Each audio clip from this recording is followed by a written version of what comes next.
L'islam est une religion qui vit une crise aujourd'hui, partout dans le monde. Nous ne le voyons pas que dans notre pays.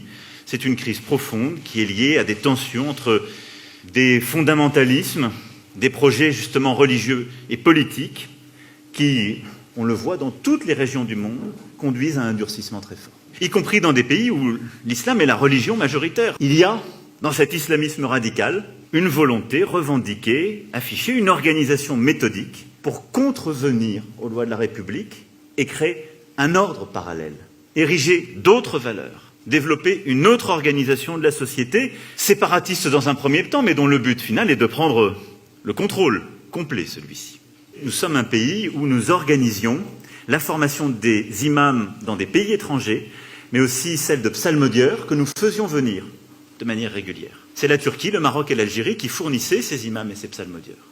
Nous avons décidé de mettre fin à ce système, de manière totalement apaisée, avec les pays d'origine, dont nous sommes convenus avec le Conseil français du culte musulman. C'est que d'ici à 6 mois au plus tard, celui-ci allait finaliser un travail largement commencé depuis plusieurs mois et indispensable. Un travail qui consiste, premièrement, à labelliser des formations d'imams dans notre pays. Deuxièmement, à assumer une responsabilité cultuelle qui sera celle de la certification des imams. Troisièmement, d'écrire une charte dont le non-respect entraînera révocation des imams.